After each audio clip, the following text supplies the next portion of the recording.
안녕하세요. 선예의 건축 이야기 선예 이모부입니다. 이모부. 자, 오늘 이제 드디어 시공계약서 쓰는 법 알려줄게. 자, 네. 지금까지 뭘 해왔는가 하면 건축계획 세우고 설계자 찾기하고 설계하고 견적준비 시공자 찾기 해서 이제 최종업체 선정해서 계약만 딱 하면 돼. 그지? 네. 자, 건축계획에서 건축계획서가 나오고 네. 그 다음에 설계자 찾기 설계에서 설계도서가 나오고 네네네. 견적 준비해서 견적 조건을 조건이. 결정했고 시공 찾기에서 공사 금액이 나왔고 그치. 이제 계약서가 나오는데 네. 이 계약서는 설계도서, 견적 조건, 공사 금액이 다 들어있는 게 계약서야. 아, 그럼 엄청 방대한. 네가 양손으로 이 계약서를 들 수 있으면 네.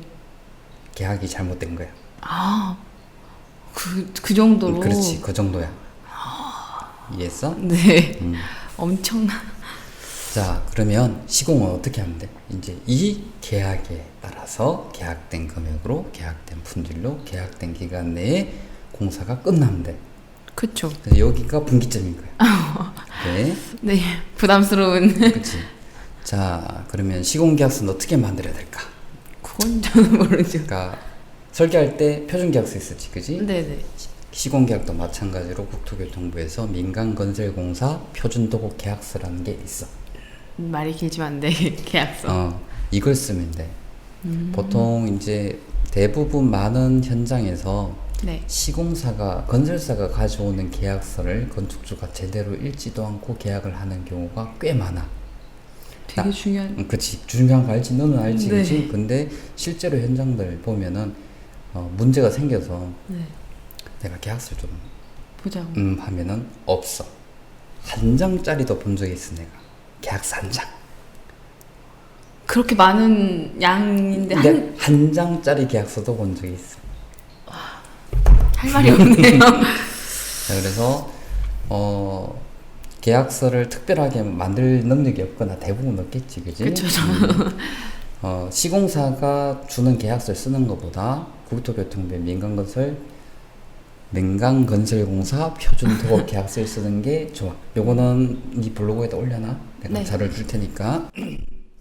자, 계약서가 어떻게 구성이 되어 있는가 하면은 네. 갑지, 맨 앞장, 네. 두 번째 일반 조건, 세 번째 특수 조건, 네 번째 첨부 서류 이렇게 만들어져 있어. 크게 네. 크게 구분해서 갑지는 한 장이야. 앞에 맨 앞에 한 장. 여기가 뭐가 들어간가 하면 계약의 중요한 사항들, 공사 위치, 공사명, 계약 금액, 보증을 어떻게 하는지 이런 것들이 이제 갑지에 들어있고. 키포인트. 요점 정리. 네. 일반 조건은 계약 일반 사항들이 여기 들어있고 특수 조건은 이 현장에만 제공되는 그런 것들이 들어가는 거야. 첨부 서류는 이제 설계서, 산출 내역서 이런 것들이 첨부 서류에 들어가는 거고. 네네. 자, 그러면 표준도급 계약서가 주는 거는 요 위에 갑지하고 일반 조건만 줘. 네네네. 밑에는 네가 만들어서 넣어야 되는 거야. 그쵸. 상황이 다 다른 그렇지. 거니까 내 현장이랑. 자, 도급 계약서 그래서 이제 갑지에다가 공란에 네 현장에 만든 것들을 입력을 하고 특수 조건 추가하고 첨부 서류 추가해서 그럼 이제 계약서가 되는 거야. 자, 그러면 한번 갑지를 한번 보자. 이게 갑지야. 제목이 민간건설공사 표준도급 계약서라고 네. 돼 있지, 그지? 1번이 공사명. 네. 공사명은 뭐뭐 신축공사. 그냥 쓰면 돼. 네 맘대로 선내 하우스 이렇게 써도 돼.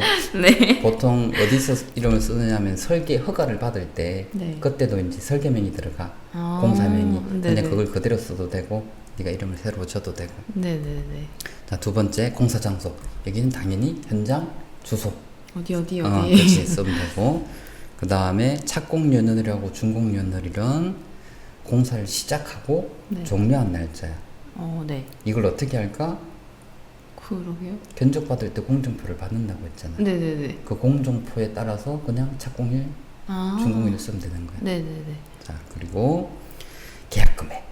이거는 당연히 견적서 금액이고 네. 부가가치세가 포함된 금액으로 쓰는 거야. 총 금액인. 총 금액.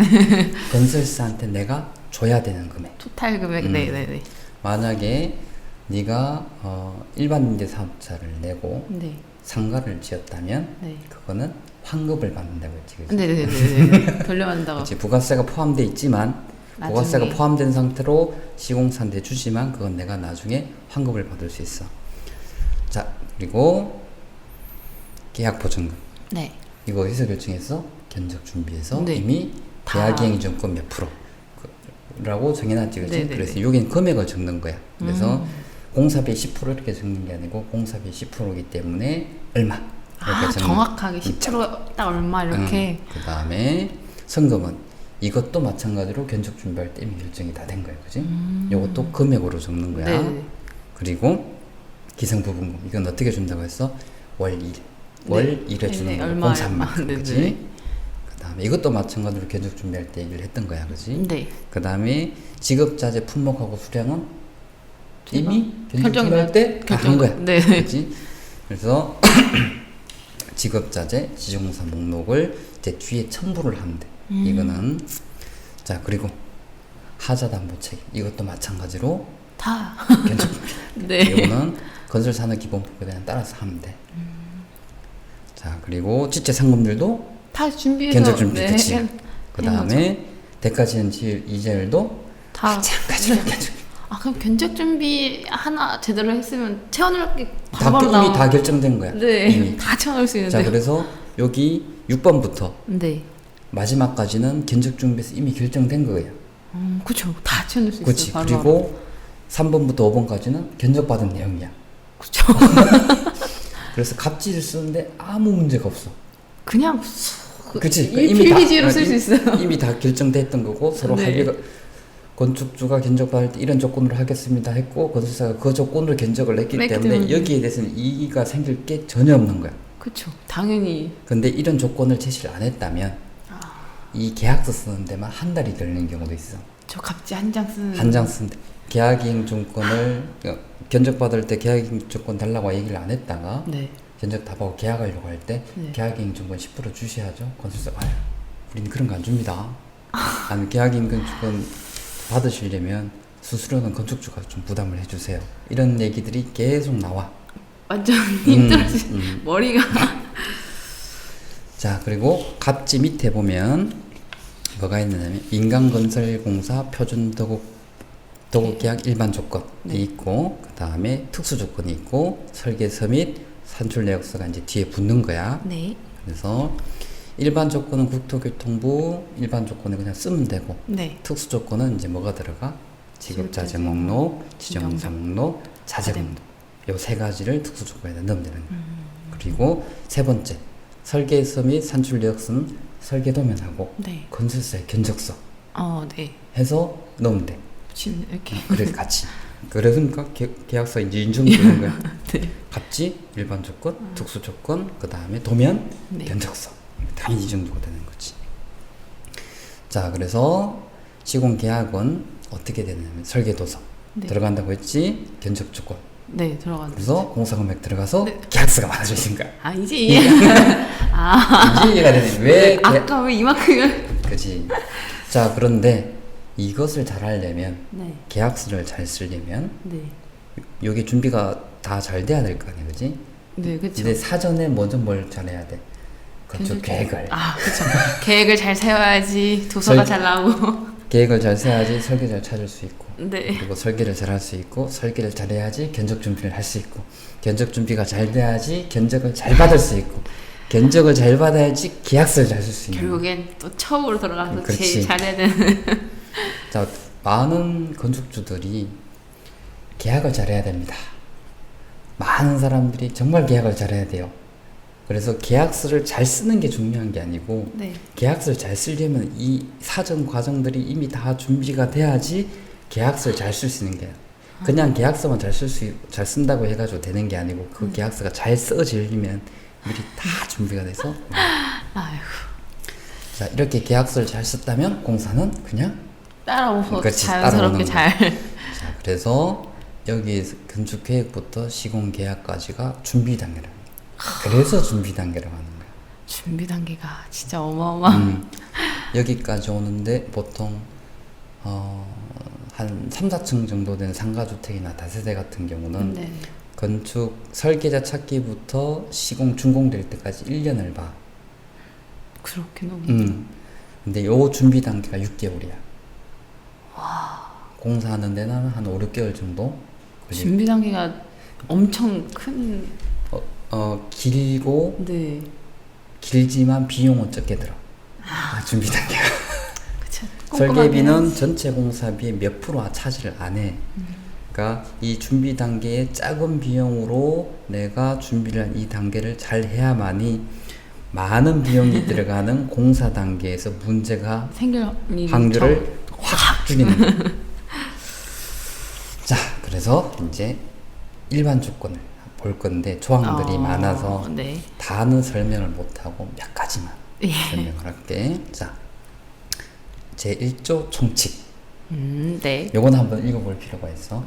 도급인과 수급인은 대등한 입장에서 서로 협력하여 신의에 따라 성실히 계약을 이행한다.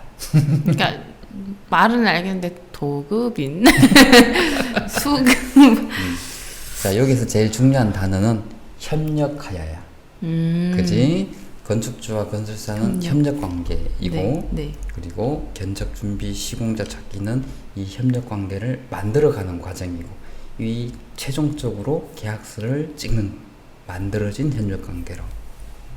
자, 네가 도급인, 수급인 단어가 어렵다고 했는데, 그건 제2조 정의에 다 나와 있어. 네. 있지만 그래도 좀 쉽게 설명을 하려면, 자, 여기 요 그림은 많이 봤지, 그지? 네. 그지? 건축주하고 건설사하고 계약을 하고, 건설사하고 자재업체, 전문건설사 서로 계약을 하는데, 자, 보통 시공계약이라고 얘기하지, 그지? 네. 근데 계약상의 명칭은 이거를 도급계약이라고 해. 아. 그래서 이름 자체가, 계약서 자체가 민간건설공사 표준 도급계약인 거야. 아, 도급. 그래서 건축주가 도급인이 되고, 건설사가 수급인이 돼요. 네네네. 자, 그러면 건설사하고 자재업체들, 전문건설사들 계약을 해야 되는데, 네. 이 계약은 뭐라고 하는가 하면 하도급 계약이라고. 그래서 도급, 그렇지, 하도급체 하는 게 요 이름 때문에. 아, 왜 하도급인가 했는데. 그러니까 도급 계약 밑에 있는 계약. 네. 자, 그럼 자재업체들하고 간단한데. 전문건설사들은 뭐라고 부르냐 하면은 하수급인이라는 거야. 건축주가 도급인이고, 네. 건설사가 수급인이니까 그 밑에 있는 업체들은 하수급인. 자, 이해가 됐지? 네네. 간단한 거야. 어떻게 이름이 만들어지는지만 알면은. 자, 이제 계약 보증금에 대해서 좀 알아보자. 어휴, 네. 계약 이행 정권 그거야. 자, 보면 수급이 누구? 수급인은 건설업자. 그 건설사는 네. 계약상의 의무를 보증하기 위해 계약서에서 정한 계약 보증금을 계약 체결 전까지 도급이 누구? 건축주에게 현금 등으로 납부해야 된다. 뭔가 이상한 걸 좀 못 느꼈어? 이쪽에서 왜 저한테 돈을 준다는? 그러니까 현금으로 준다는 거잖아. 네네네. 내가 뭐라고 해? 건설사는 돈이 없어. 네, 없어요. 그리고 계약 체결 전까지라고 돼 있어. 계약 도장도 안 찍었는데 계약 돈을 그지, 말이 안 되잖아, 그지? 네. 자, 요거는 뭐 어떻게 바꿔야 되는가 하면은 계약 체결 전까지라는 단어를 계약 후 7일 이내로 바꿔야 돼. 현실적으로 계약도 체결을 하지 않았는데 건설사가 계약이행 정권을 끊어서 아니면 현금으로 너한테 미리 줄 수가 없잖아. 네, 그렇죠. 그치. 그래서 요거는 계약 선고를 좀 수정해야 돼. 계약 후 7일 이내로.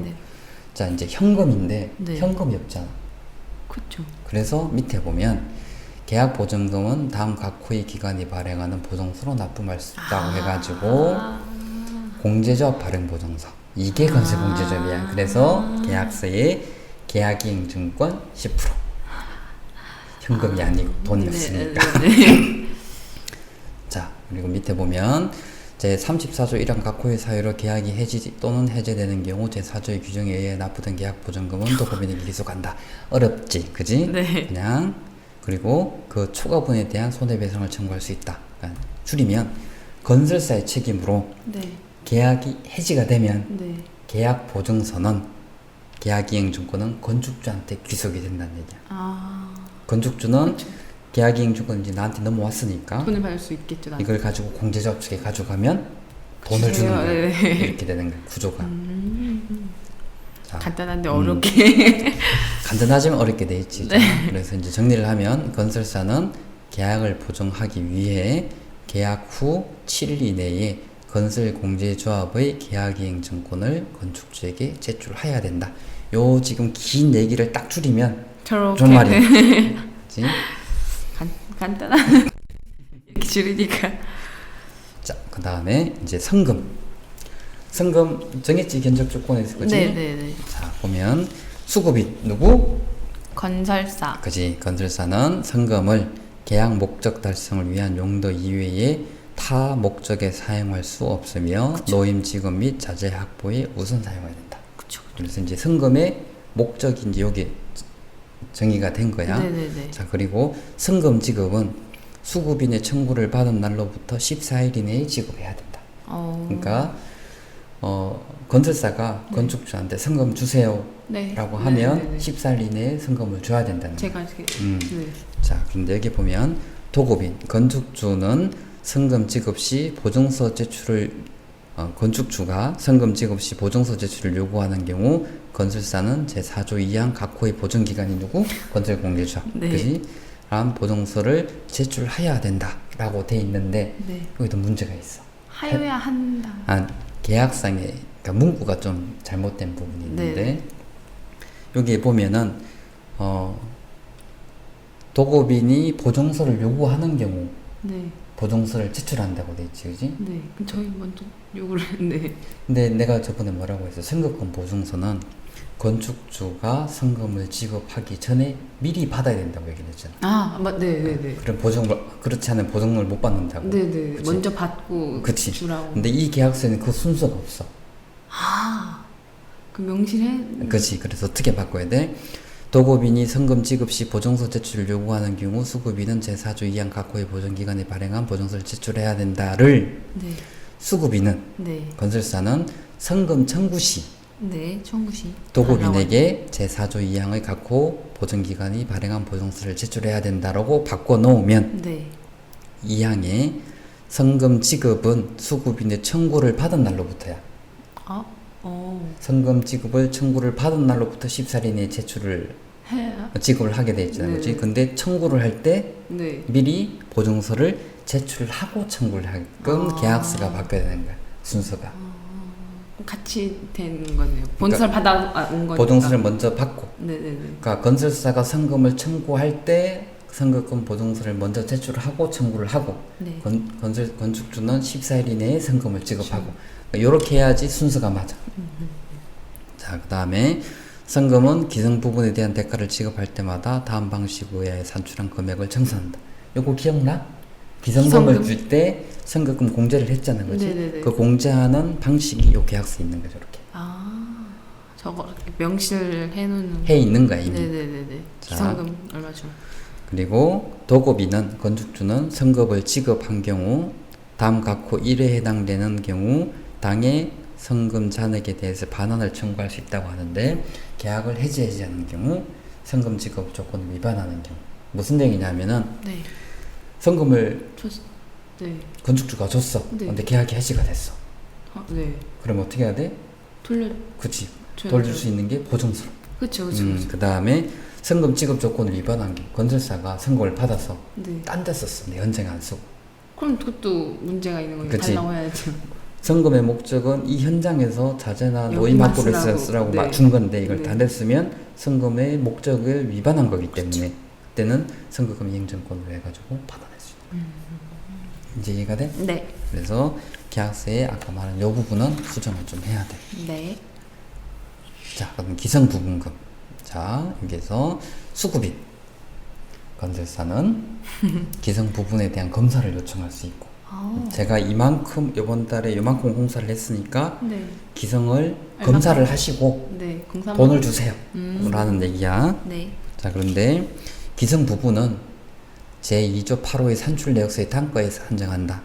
이게 이제 견적서에 있는 단가에 대해서 산정한다라고 돼 있는 거야. 근데 여기 밑에 보면 그리고 건축주는 검사 완료일로부터 14일 이내에 검사된 내용에 따라서 기성부금을 수급인에게 지급해야 된다. 순서가 어떻게 되는가 하면 건설사가 한 달에 딱 일을 딱 하고 나면 일한 거를 산출 내역서에 따라서 건축주한테 돈을 주세요라고 요청을 해. 한 달 일한 찌만큼. 그렇지. 할 때 검사를 하시고 돈을 주세요라고 요청을 하는 거야. 했나 해야 되니까. 건축주는 검사를 하고 14일 이내에 기성금을 지급한다. 그러니까 요 내용이 그 내용인 거야. 순서는. 자, 그런데 여기 보면 산출 내역서가 없는 경우에는 공사 진척률에 따라서 도급인과 수급인이 합의하여 산정한다라고 돼 있지. 자, 이게 문제야. 기성은 한 달에 한 번 공사한 만큼만 지급해야 되는 거고, 공사한 만큼이라고 하는 거는 산출 내역서의 단가의 공사한 수량이거든. 이게 공사한 만큼이야, 그지? 그런데 이거를 진척률로 산정을 하게 되면은 건설사는 돈을 많이 받으려면 공사 많이 됐다라고. 그쵸. 오늘 막 이만큼 했어요. 그렇지. 건축주는 돈을 적게 주려고. 이만큼밖에 안 되는데. 그렇지. 분적밖에 안 돼 이거는. 그 싸움을 지금. 100% 높죠. 싸워 이거는. 진척률로 기성을 산정을 하면. 그래서 반드시 수량산출서 내역서가 있어야 돼. 그래서 공사 진척률로 기성 금액을 산정하지 않으려면 수량산출서 내역서가 있어야 되고, 그걸로 기성을 주면 사실 분쟁 생길 게 별로 없어. 일한 수량만큼만 이미 단가는 이미 견적서에 다 남아 있고, 건설사는 거기에서 예를 들어서 뭐 페인트를 가 있는데 가격이 메다 제곱당 3,000원이야. 그리고 계약된 수량이 100m 제곱이고, 건설사가 요번에 저희 50m 제곱했습니다 하면 50m만 청구합니다. 그렇지. 그렇게 하면 금액이 확실하게 딱 나와서 서로 확인을 하더라도 수량만 확인하면 되는 거예요. 그렇지? 근데 공사 진척률은 저희 요번에 이만큼 했어요. 그 말이야. 그렇지. 자, 그리고 사항에 보면 기성 부분의 지급을 지연하는 경우는 제28조 제3항 규정을 준용한다. 요게 대가진 이자율이야. 자, 이제 기성은 건설사가 공사한 만큼 지급하는 게 기성이고, 이거는 협력 관계를 위한 기본이야. 현장에서 제일 많이 싸우는 게 자재 가지고 싸우는 거 하나. 그래서 이 자재 가지고 싸우는 걸 막기 위해서 뭘 했어? 견적 준비해서 제조사 제품명을 다 정한 거지. 두 번째로 많이 싸우는 게 기성이야. 건설사는 돈을 더 많이 달라고 요구를 하고, 건축주는 돈을 왜 안 주려고 하는가 하면 건설사가 돈을 많이 달라고 하는 걸 알기 때문에 안 주려고 하는 거야. 방어를 하기 위해서. 근데 이게 수량산출서에 따라서 정확하게 딱 공사가 이만큼 했습니다가 딱 나오면은 싸울 일이 없잖아, 그지? 나온 만큼 주면 되니까. 그렇지, 나온 만큼 주면 되니까. 그래서 기성을 계산한 방법은 반드시 수량산출서 내역서야 되는데, 이거는 어디서 나와? 설계에서 나와. 역시 다시 기본으로. 그렇지. 그래서 수량산출서 내역서에 따라서 기성을 지급해야지 협력 관계를 유지할 수 있는데, 이 수량산출서 내역서는 어디서 쓰지? 이전에 그 견적. 그렇지. 견적 받을 때도 수량산출서 내역서를 쓰고, 계약할 때도 수량산출서 내역서가 들어가고, 기성 줄 때도 수량산출서 내역서로 해. 그 다음에 공사를 하다가 공사가 바뀌는 경우 바뀐 금액을 산정하는 것도 수량산출서 내역서로 해. 공사가 끝나고 난 다음에 공사비를 정산할 때도 수량산출서 내역서로 해. 정말 중요한. 그치. 건축주가 돈을 내고 받는 서류 중에서 가성비가 제일 높은 게 수량산출서 내역서야. 와, 하나 잘 받아놓으면은 계속 잘 써먹는 거네요. 야, 이래서 처음부터 튼튼히 잘해야지. 자, 이제 지체상금을 보자. 자, 여기 수급인 건설사가 준공기한 내, 준공기한이 어디야? 계약서 갑지에 있던 예정 준공일 내에 공사를 완성하지 아니한 때는 매지 질수모다 계약서상의 지체상금, 요건 견적준비에서 이미 정해놨고 갑지에도 그 율이 들어있지, 그치? 를 계약 금액에 곱하여 산출한 금액을 도급인에게 건축주. 납부해야 된다. 네네. 자, 요 얘기 뭐냐면 지체 잔금이 어떻게 산정이 되는가 하면 지체 일수 며칠 늦었고 네. 계약 금액이 얼마이고 지상금리 더하기 지상금률이 몇 프로인지에 따라서 상금이 만들어지는 거야. 네. 자, 근데 이게 보면 건설사가 건축주한테 돈을 납부해야 된다고 돼 있지, 그지? 네. 주겠어? 그래서 사명에 보면 도급인 건축주는 네. 제1항 및 2항의 규정에 의해 산출된 지지상금은 제28조의 규정에 의하여 수급인에게 지급되는 공사대금과 상계할 수 있다. 뭐 퉁칠 수 있다는 건가요? 잔금이 1억 있는데 네. 시공사의 지지상금이 1,000만 원이야. 네. 그러면 1,000만 원 빼고 아, 9천만 9천만 원만 주면 된다. 이 얘기야. 그만큼 까서 그래서 까고 준다는 거야. 이해했지, 그지? 네, 제하고서 준다. 그렇지. 자, 그런데 단 네. 불가항력의 사유는 또는 네. 건설사의 책임이 아닌 경우는 예외야. 공사가 늦어진 게 네. 건설사 책임으로 늦어진 게 아니야. 예를 들어서 건축주가 막 바꿨어. 공사를 하다가. 그럼 제 책임인 거죠, 그죠? 그지. 그리고 예를 들어서 뭐 천재지입이 나가지고 공사를 뭐 한 달, 두 달 못했어. 그럼 어쩔 수 없죠. 그렇지. 이런 것들은 지체 잔금을 산정할 때 넣을 수가 없어. 그 날짜는 제외를 하고 한다는 거야. 자, 이제 끝났어. 자, 지금 이제 내가 계약서 조항들을 설명을 했잖아, 그지? 네네. 뭘 설명했어? 계약이행증권, 네. 성금, 기성, 지체상금, 대가지 네네. 다 이게 다 어디 있었지? 견적 준비하는 거예요. 계약서 갑자에 있었고 네, 갑자기 있었죠. 어디서 다 만들어놨었지? 견적 준비서. 준비해서 만들었죠. 처음으로. 그렇지. 다 결과가 있으려면 그 전에 원인들, 사유들이 있는 거야, 그렇지? 그래서 내가 건축이 하나하나 탑을 쌓아가는 과정이라고 얘기를 했지, 그렇지? 그래서 처음부터 준비가 제대로 안 되면 계약서 자체는 제대로 잘 쓸 수가 없어. 이만큼 안 나고 이만큼. 그렇지, 쓸 수가 없어.